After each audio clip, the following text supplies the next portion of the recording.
Hello बच्चों, तो आज चैप्टर 7 के अंदर हम लोग लास्ट यूनिट 7.3 पढ़ेंगे। ठीक है, तो 7.1 7.2 का वर्किंग आपने कर लिया आप लोगों ने? यस। तो 7.3 वर्किंग करते हैं। तो चलो शुरू करते हैं बच्चे। कॉपी निकालिए, आप नोट डाउन साथ साथ करेंगे। सबसे पहले आज हम दोबारा हमने इस कार्टेशियन प्लेन को ड्रॉ किया। एक्स डैश वाई डैश, है ना।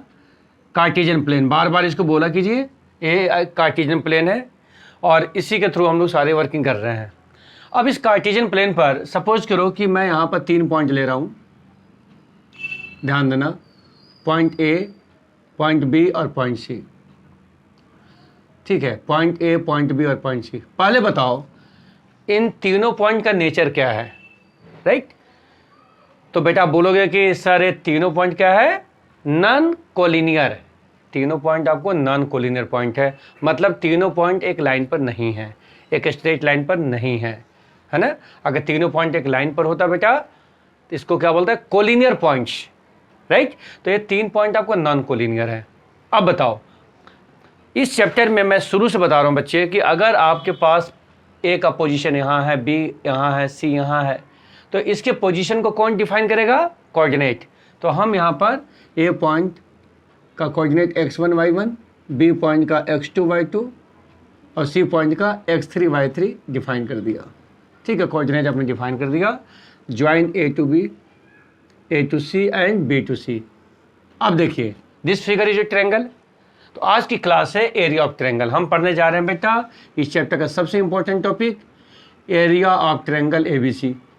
ठीक है, basically area of triangle ABC के बारे में, ठीक है, अगर आप ज्योमेट्रिकली बोलोगे तो half into base into height आपके दिमाग में है ना।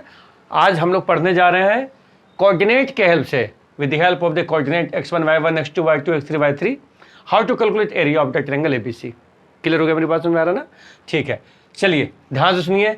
Point A x1 y1, point B x2 y2, point C x3 y3। Copy में नोट डाउन करते जाइए, है ना। These 3 points are given us and these 3 points are non collinear points. सबसे पहले क्या करो बच्चे, बी से परपेंडिकुलर ड्रॉ करो एक्स एक्सिस पर। सपोज का बी एल। ए से परपेंडिकुलर ड्रॉ करो, ठीक है, ए एम। एंड सी से परपेंडिकुलर ड्रॉ करो, इसको आप सी एन बोलो। ठीक है, नोट डाउन।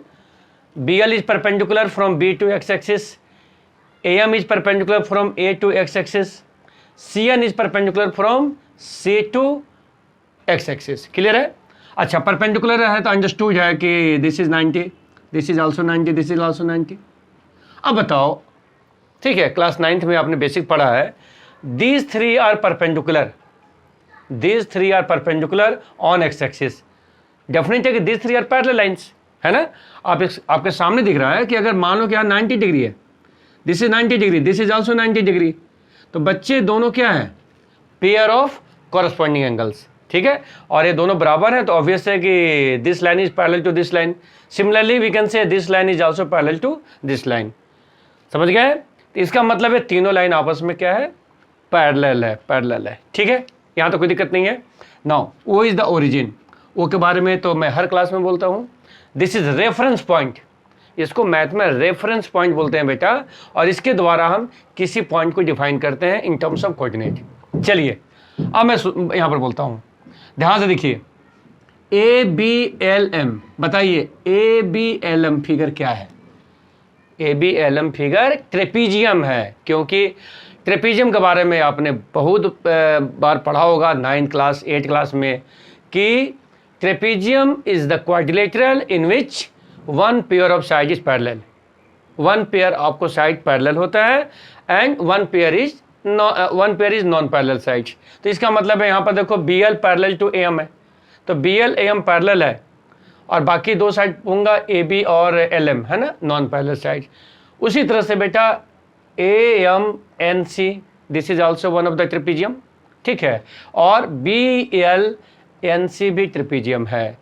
तो इसका मतलब है कि हमारा जो पर्पस है बच्चे, एबीसी ट्रायंगल का एरिया निकालना, और इसमें क्या है 3 ट्रेपीजियम की हेल्प से मैं लिखने जा रहा हूं। So just write here area of triangle ABC का मतलब है हम लिख सकते हैं area of trapezium A B L M plus area of trapezium ध्यान दें AMNC, और इसमें से माइनस करेंगे आप एरिया ऑफ ट्रेपेजियम BLNC। ध्यान से देखिए, सुनिए, ABLM this trapezium plus AMNC, आप दोनों को ऐड करेंगे तो पूरा एरिया होगा कवर। और इसके अंदर बच्चे इस पार्ट को अगर माइनस करेंगे, ठीक है, इस पोर्शन को माइनस करेंगे, then you will have area of the triangle. मेरी बात समझ में आ रहा है ना? तो ये हमने आप लोग नोट डाउन किया। अब थोड़ा वर्किंग पर ध्यान देना। सबसे पहले आपको मालूम होना चाहिए कि अगर आपके पास ट्रेपेजियम है, ठीक है, अगर आपके पास ट्रेपेजियम फिगर है, आपको मालूम है कि one pair of side parallel है। सपोज करो कि this is a small A, this is a small B, and this is height between two parallel lines. तो इसका एरिया क्या होता है? Half into sum of parallel sides into height. ठीक है, ये चीज़ आपको नॉलेज होनी चाहिए, जो आपको मालूम होगा। किसी भी ट्रेपेजियम का एरिया होगा half into sum of parallel sides into height, height between two parallel lines, right. अब इसको अप्लाई करना है और थोड़ा कैलकुलेशन पर बेटा ध्यान देना है। थोड़ा सा भी गड़बड़ होगा तो आपका इंफॉर्मेशन आपको गलत होगा। ABLM फिगर में देखिए, ABLM मैं लिख रहा हूँ हाफ, ठीक है, हाफ इंटू मैंने बोला ना sum of parallel side. Parallel side आप देखिए BL प्लस आप AM इंटू, और हाइट आपका क्या है? LM है, प्लस एरिया ऑफ AMNC, फिर वही फार्मूला क्या लिखेंगे? हाफ, ठीक है, दिस इज AM, ठीक है, AM प्लस CN लिखिए, और इंटू हाइट क्या है? MN। वेरी गुड, माइनस, और बच्चे BLNC इसमें लिखेंगे हाफ, क्या लिखेंगे? BL प्लस CN, ठीक है, और इंटू क्या करेंगे? LN, ठीक है। ये प्रॉपर तरीके से लिखिए। अब इसका बेटा कैलकुलेशन करना है with the help of the coordinate. ध्यान से देखिएगा बच्चे, ध्यान से इसको नोट कीजिएगा। हाफ फिगर में देखिए BL क्या है? BL क्या है आपको? y2 ना, B पॉइंट का y coordinate that is y2, तो BL की जगह पर आप y2 लिखें, प्लस AM आप देखिए A पॉइंट का y coordinate that is y1, तो बच्चे आप यहाँ पर लिखें y1। अब देखिए बच्चे LM, देखिए LM क्या है? O से M, देखिए OM क्या है आपका? OM तो आपका x1 होगा ना, यस OM x1 है, और OL क्या है आपको? x2 है, तो बच्चे यहाँ LM क्या होगा? x1 minus x2। मेरे ख्याल से क्लियर है, ठीक है। उसका प्लस हाफ AM क्या होगा बच्चे? y coordinate of this point A that is y1, so y1 plus CN देखें y coordinate of C point that is y3, तो y3। अब इंटू के बाद क्या है? MN देखिए M to N, मतलब ON आप निकालिए। ON क्या है आपको? x3, और OM क्या है आपको? x1, तो आप लिखेंगे x3 माइनस x1, है ना बच्चे? ध्यान से देखते जाइएगा। और बच्चे उसके बाद माइनस हाफ इंटू, ठीक है। अब यहां पर देखो BL प्लस CN, BL आपके सामने देखिए, BL this is your y2, CN this is your y3, तो half into y2 plus y3 into, ठीक है, दिस इज LN, तो ON क्या है आपके पास? x3, और OL क्या है? x2, तो क्या लिखेंगे? x3 minus x2। आराम से कीजिए कैलकुलेशन, प्रॉपर तरीके से आप लिख दीजिए, है ना, कैलकुलेशन से घबराना नहीं है, ठीक है। अब देखिए हाफ तो सब में कॉमन है ना, तो क्यों नहीं हाफ को बाहर निकाल लिया जाए? तो बच्चे हाफ को बाहर निकाल लेते हैं। अब बच्चे यहाँ पर आप मल्टीप्लाई करें, नॉर्मल आपका जो मल्टीप्लिकेशन है आप करोगे, ठीक है ना। सो देखिए x1 y2 plus x1 y1, उसके बाद minus x2 y2 minus x2 y1, मेरे ख्याल से सही होगा बेटा। यहाँ पर चलिए x3 से मल्टीप्लाई कीजिए, तो plus x3 y1 plus x3 y3 minus x1 y1 minus x1 y3, मेरे ख्याल से क्लियर है। अब यहाँ पर देखें बच्चे, यहाँ माइनस है, पहले माइनस है, तो आप जब मल्टीप्लाई करेंगे तो माइनस का इफेक्ट जरूर डालेंगे। यहाँ पर गड़बड़ी ज़्यादा होता है बच्चे, तो मैं लिख रहा हूँ माइनस, ध्यान दीजिए x2 y2 है ना, तो माइनस लगेगा, तो माइनस x2 y2, उसके बाद x2 y3, तो आप लिखेंगे माइनस x2 y3, अब उसको देखिए यहाँ पर माइनस एक्स टू है बेटा, तो माइनस एक्स टू को वाई टू से मल्टीप्लाई करेंगे तो माइनस माइनस आपका क्या होगा प्लस, प्लस आपका एक्स टू वाई टू और माइनस माइनस प्लस, तो प्लस होगा आपका एक्स टू वाई थ्री। ठीक है ना, कैलकुलेशन प्रॉपर होना चाहिए, कहीं भी एरर आएगा तो आपको प्रॉब्लम होगा। अब देखिए यहाँ पर ध्यान से सुनिए, x1 y1 देखिए x1 y1 यहाँ प्लस है और x1 y1 देखिए कहीं पर माइनस भी है, देखिए कैंसिल कीजिए, यही काम x2 y2 में जाएगा, x2 y2 आपका माइनस है, ठीक है, सो x2 y2 यहाँ पर प्लस है, कैंसिल कर लिए, क्लियर है। अब चलते हैं आगे, x3 y3 यहाँ प्लस है, ठीक है, एंड x3 y3 और आप देखिए कहीं पर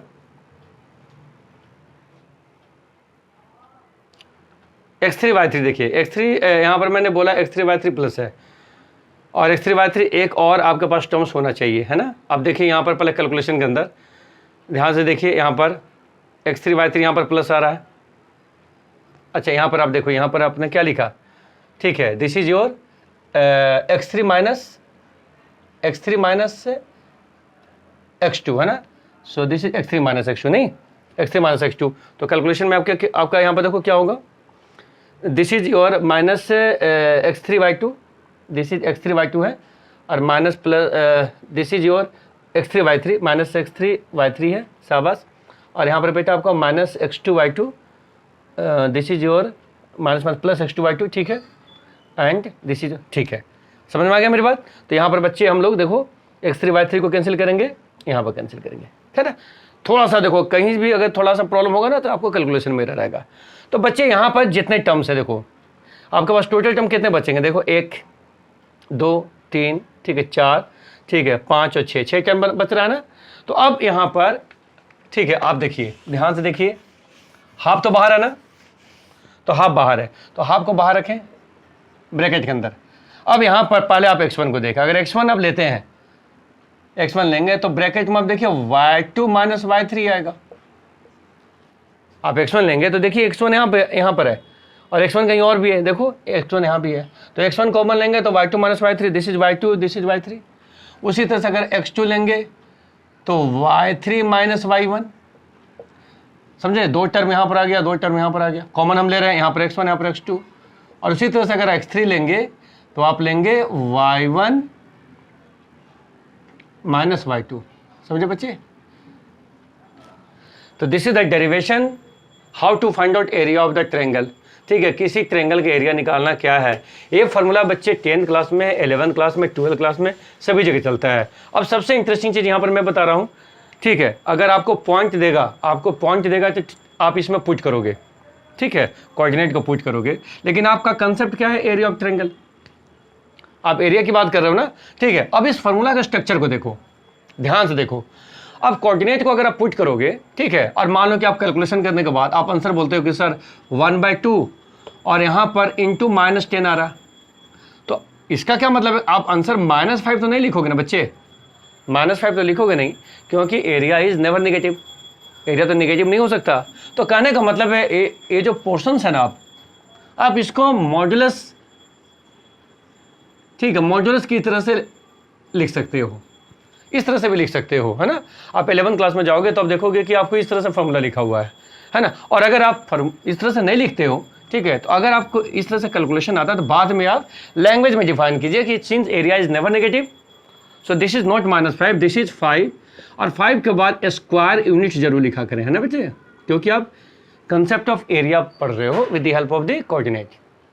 क्लियर हो गया मेरी बात, समझ में आ रहा ना, समझ में आ रहा। अब यहाँ पर बहुत सारे बच्चों को प्रॉब्लम क्या है, ध्यान से सुनिए, कि इस फॉर्मूला को लिखने में उनको दिक्कत होता है। ध्यान से सुनना बेटा, ये फॉर्मूला लिख नहीं पाते हैं, इसके लिए भी एक ट्रिक्स है। अब देखें, आप इसको देखो कैसे लिखा हुआ है। इसके लिए क्या है कि देखो तुम 1 2 3, ठीक है, 3 नंबर को तुम लिखो, ध्यान देना। फर्स्ट नंबर जैसे मान लो कि x के लिए, जैसे x के साथ 1 किया, x1। अब यहाँ पर जैसे आपके पास y है, 2 y है, तो 1 के बाद क्या आ रहा है, 2 और 3 आ रहा ना, तो यहाँ पर y2 माइनस y3 करो, राइट। अच्छा चलो, अब चलो 1 के बाद आपका 2 है, प्लस सेकेंड नंबर है इसके साथ 2 लो, x2 लिख लिया। अब यहाँ पर फिर y लिखो, ठीक है, तो सेकेंड के बाद क्या आ रहा है, 3, 3 आएगा, 3 यहाँ पर लिख दिया, और 3 के बाद तो कोई नंबर नहीं है, फिर यहाँ पर दोबारा 1 आएगा, y3 माइनस y1। समझे बच्चे? आ रहा समझ में? उसी तरह से थर्ड x के लिए तुम 3 लिखो, दिस 3, फिर वही आपको y लिखा, बीच में माइनस लगाओ, अब 3 के बाद फिर नंबर नहीं, तो फिर यहाँ से स्टार्ट करेंगे y1 2। तो इस तरह से भी आप रफ में लिख करके आप एरिया को लिख सकते हो, और हाफ तो खैर रहेगा, वो तो आपको याद रखना ही है, ठीक है ना? रिवर्स में आ रहा ना? इस ट्रिक से भी आप एरिया लिख सकते हो, क्योंकि अगर एरिया का फॉर्मूला आप गलत लिखते हो तो ऑब्वियस है कि कैलकुलेशन गलत होगा और आपको मार्क्स आपको उसमें कम मिलेंगे। क्लियर हो गया मेरी बात समझ में आ रहा ना? इसी चीज़ को एक और तरीके से मैं समझाता हूँ, ठीक है? जैसे सपोज करो कि आप इस तरह से एक रफ में बना लो डायग्राम। सपोज करो कि यहाँ पर 1 लिखो, यहाँ पर 2 लिखो, यहाँ पर 3 लिखो, 3 नंबर को आपने लिख दिया, है ना? अब इस डायरेक्शन में आपको मूव करना है। बेटा इस डायरेक्शन को जानते हो क्या बोलते हो? एंटी क्लॉकवाइज, है ना? आप घड़ी की सुई को देखे हो ना, तो घड़ी की सुई जिस डायरेक्शन में मूव करता है उसको क्लॉकवाइज बोलते हैं, और उसके अपोजिट होगा तो एंटी क्लॉकवाइज, है ना? एंटी क्लॉकवाइज मूवमेंट आप याद रखो दिमाग में। अब देखो, पहले आप 1 को रखो, तो x के साथ 1, राइट, ब्रैकेट के अंदर। अब 1 के बाद क्या आ रहा है? 2 और 3 आ रहा है ना, तो y2 माइनस y3 याद रहेगा? क्लियर है? प्लस 1 का काम खत्म हो गया, फिर यहाँ पर आया 2x के ले लो, तो मतलब आप x2 लो ब्रैकेट में। अब 2 के बाद क्या 3 और 1 आएगा ना, तो आप लिख सकते हैं यहाँ पर y3 minus y1 plus, easy, right. उसके बाद हम 3 आप लेंगे, x के लिए 3 लेंगे, तो 1 2 y1 माइनस y2, ठीक है ना। आप इसको ब्रैकेट में रख सकते हैं, ठीक है ना, मॉड्यूलस में लिख सकते हैं ढंग से लिखना चाहे, और हाफ बाहर लेंगे। ये तरीका है, आप एरिया ऑफ ट्रायंगल का फॉर्मूला को गलत नहीं लिखेंगे। यहाँ तक क्लियर एवरीवन? नोट डाउन कर लिया आपने? चलो, तो अब हमारा सारा कंसेप्ट या सारे क्वेश्चन बेटा इसी के ऊपर बेस्ड है, ठीक है। अब तुम बताओ, तुम खुद सोचो, ठीक है, और अप्लाई करो अपने दिमाग के अंदर कि सपोज करो कि आप इस तरह का फिगर पढ़ रहे हो, आपको मालूम है कि यहाँ पर आपने ट्रायंगल का एरिया निकाला with the help of the coordinate geometry, है ना, मतलब तीनों पॉइंट आपको डिफाइन है। सोचो अगर ए पॉइंट आप नीचे मूव कराते हो, मतलब ए पॉइंट अगर BC की तरफ मूव कर रहा है, ए पॉइंट अगर यहाँ पर आएगा, ठीक, एरिया तो कम होगा ना, एरिया रिड्यूस कर जाएगा। ए पॉइंट यहाँ आएगा तो एरिया दोबारा रिड्यूस करेगा, है ना। अब अगर a point on the line BC line के ऊपर आ गया, कहीं भी आप इसकी पोजीशन डिफाइन कर लो, तो this is the case of collinear. तो बेटा जो केस ऑफ कोलिनियर है ना, 3 पॉइंट अगर कोलिनियर है, जैसे इस तरह की एक्टिविटी करके आप देख रहे हो, इसमें क्या हो रहा है, एरिया ऑफ ABC 0 होगा, एरिया ऑफ ट्रायंगल ABC क्या होगा, 0 होगा। समझ गए बच्चे? चैप्टर 7 में कोई भी क्वेश्चन अगर आप इस तरह से बनाते हो जहाँ पर 3 पॉइंट गिवन है, ठीक है, और तीनों पॉइंट अगर कोलिनियर है, बेटा कोलिनियर आपका क्वेश्चन का पार्ट है, तो एरिया ऑफ ट्रायंगल क्या लेंगे, 0 लेंगे, राइट। रहा एरिया ऑफ ट्रायंगल का फॉर्मूला, अब याद रखना, जो अभी मेथड बताएं उसके हिसाब से फॉर्मूला याद रखो, बराबर आप 0 करोगे, है ना। क्लियर हो गया? चला आगे। सपोज करो अब यहाँ पर जैसे इसी कंसेप्ट से आपको पूछा जाएगा कि पॉइंट A गिवन है, पॉइंट B गिवन है, ठीक है, और आपको पॉइंट C गिवन है, उसमें एक वैल्यू K है ना। इस तरह से 7.3 में क्वेश्चन बनाओगे, बोर्ड में भी कई बार आया क्वेश्चन, और बोलेगा find the value of K when triangle ABC, when point ABC is on the same line, point ABC is on the same line और दे आर कोलिनियर। तो कोलिनियर है मतलब आप पहले लिखिए सिंस ABC आर कोलिनियर, पहले आप language में लिखे बेटा, ABC कोलिनियर है, तो therefore area of triangle ABC क्या होगा बच्चे, 0 होगा, है ना।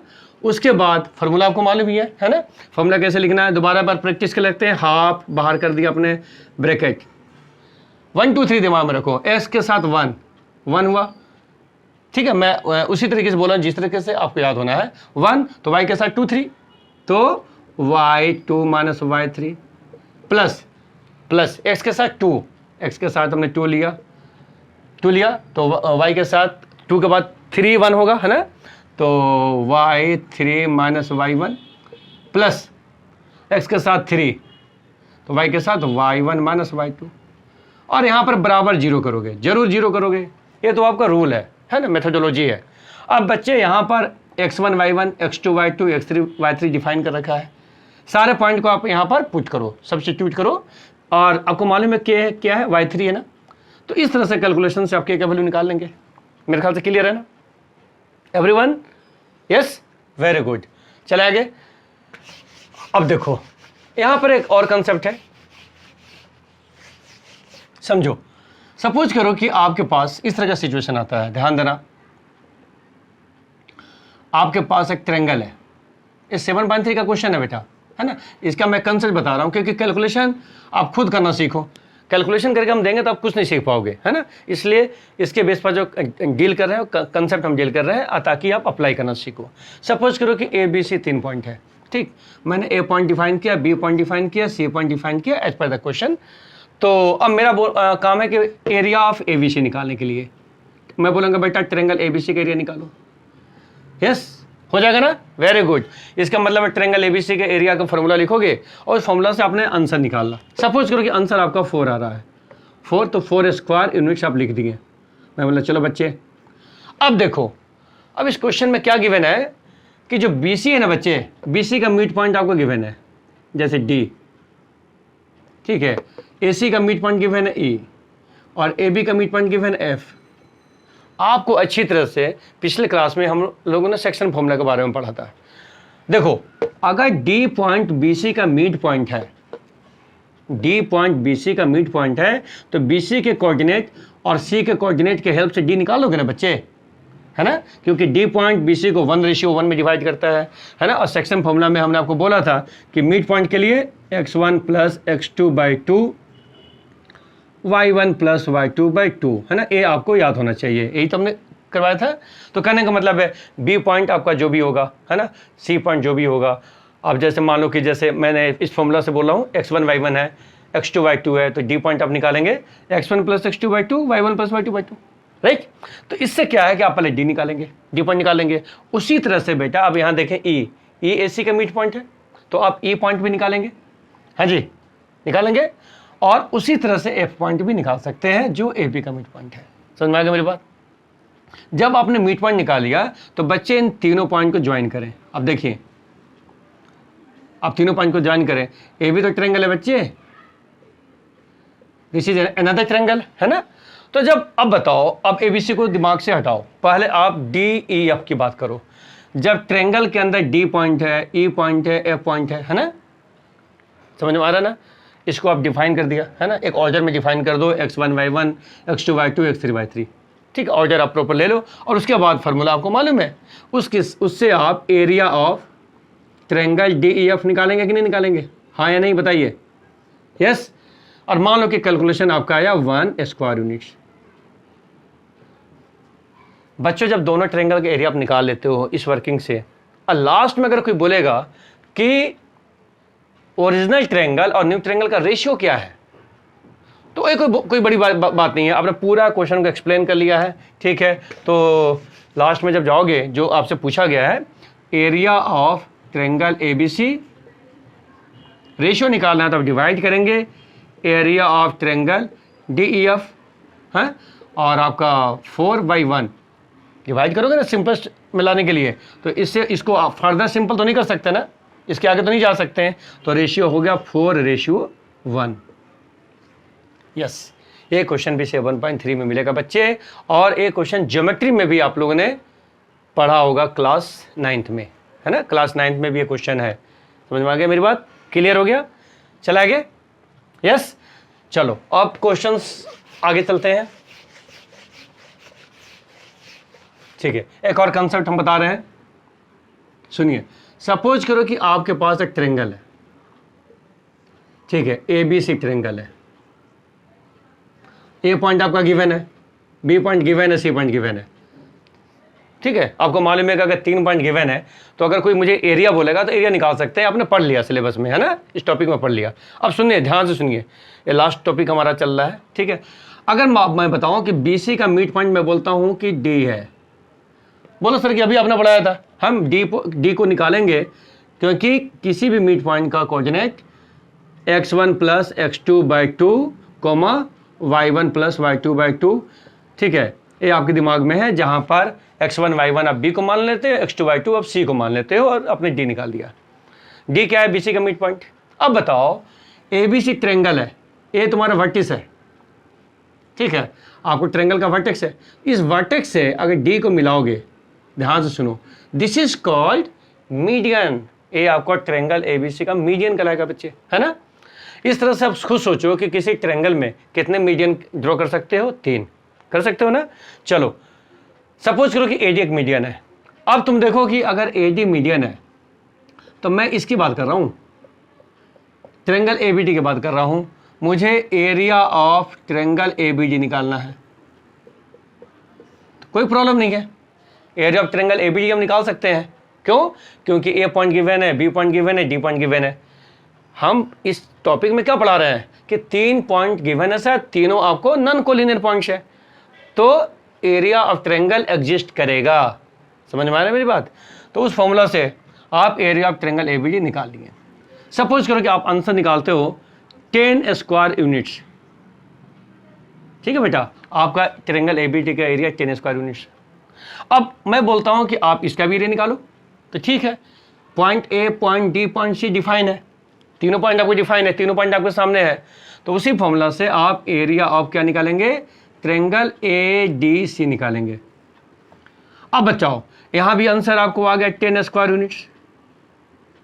सोचो आपने क्या किया, आपको क्या लग रहा है? बोलोगे ना ऐसा कि दोनों एरिया बराबर है, दोनों ट्रेंगल का एरिया बराबर है, मतलब ट्रेंगल ए बी डी का एरिया और ट्रेंगल ए डी सी का एरिया बराबर है।